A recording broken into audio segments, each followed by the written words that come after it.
Welcome back to another stats video. This one working backwards. If we're given percentile, can we find the rank of a value in the distribution? Let's see how this one works.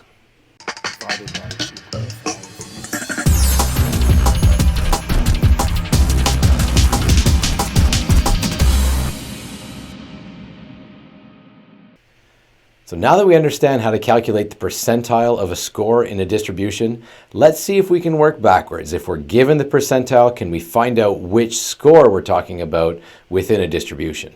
Now, a couple of things before we start. Remember, in this one, we're going to be given the percentile of a value, and it's sort of like find the hidden number. Which one are they talking about in the distribution? First big thing we need to know here is if we get a decimal answer when we use this formula, we're going to round down, kind of ignore the decimal and just take the integer that's in front of it. Now this is the opposite of calculating percentile. If we were working forwards with the last formula, any decimal would get rounded up. In this case, because we're working backwards from percentile, we're going to do just the opposite. If we get a decimal in this formula, we're going to round it down or ignore the decimal, just take the integer of the answer and make sure we choose that score in our list. Next, what you have to understand is that the answer that we get is going to give us the rank of our score in the distribution. So if we get an answer of 7, let's say, that means we're the 7th value from the start of the distribution. We can't just say the answer is 7. We have to count off that 7th number in the list. All right, so if we look at the example I had up earlier, there's a distribution of 11 values. And what the question's asking is which value places in the 68th percentile. So the formula said you had to do the percentile they gave you divided by 100 times the number of values. When I do that in my calculator, I get 7.48. Now there's the 7 that I was just talking about. The formula says if you get any decimal, round down. So the 7.48 just becomes 7. And what I'm looking for is the 7th value in the list. That means I got to count off the 7th one. 1, 2, 3, 4, 5, 6, and 7. And there's my answer. The value in the 68th percentile is 15. And that is my answer. So don't forget, once you get an answer from this formula, that's how many numbers you have to count off in your list until you've found the one you're looking for. You can't just write that as your answer. You're going to see exactly what I mean once I do it a couple of examples. Hey guys, we're looking here at percentile backwards. And by percentile backwards, what I want you to notice in the pattern for these questions is instead of being asked for the percentile of a value, they're telling us the percentile. And you can see that right here. So we know the percentile already, and then we have to determine which one of these numbers corresponds to that percentile, in this case the 28th percentile. So when we're doing that, basically what we need to know is how many values there are, as just like with the last time, and then we're going to apply a very quick formula. So in order to get the value given a percentile rank,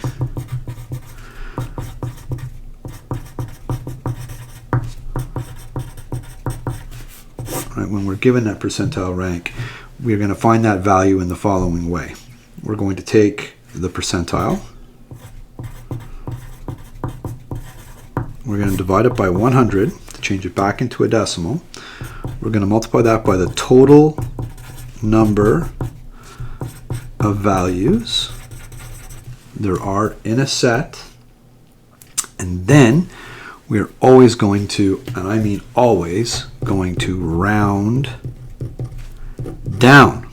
And I know with percentile we always round it up, but with percentile backwards we are always going to round that number down. I don't care if it says 75.999. We're going to round it down to the nearest whole number. And I'll show you what that looks like in a second. And then once we have this calculation done, so the percentile divided by 100 times that total number of values and then rounded down, I want you to remember the last thing we have to do is we always have to count in. And I'll show you what that means in 2 seconds here. So, what is the test result of a student who ranked in the 28th percentile? So we know that percentile. So we're going to go 28, and we're going to divide that by 100. We're going to multiply that by the total number of values there are in the distribution, and I've already counted them. Trust me on this one, I tell you that there are 21. So 28 divided by 100 times the 21, and we're going to see what decimal that gives us. So 28 divided by 100 is equal to that, times 21 is equal to that, 5.88.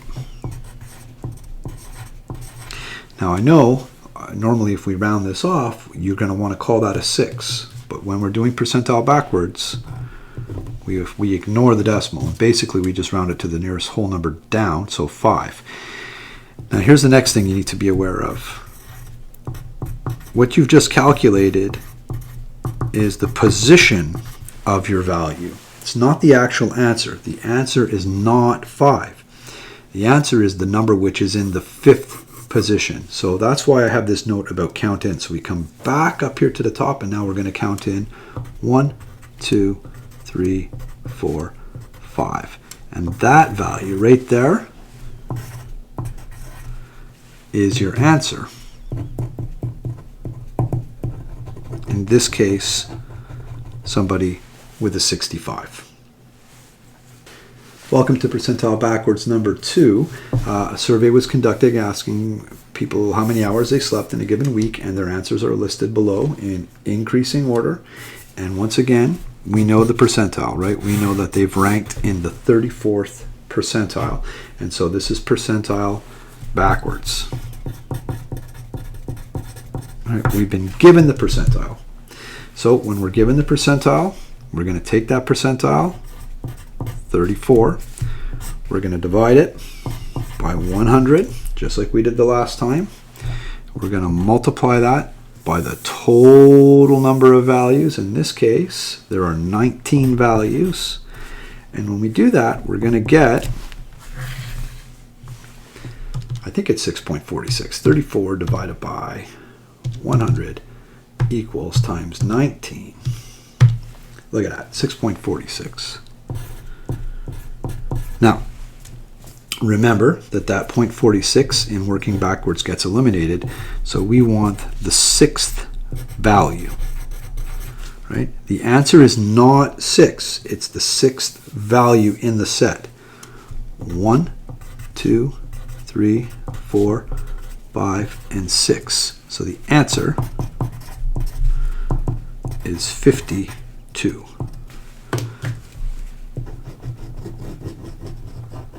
Right? What this formula calculates always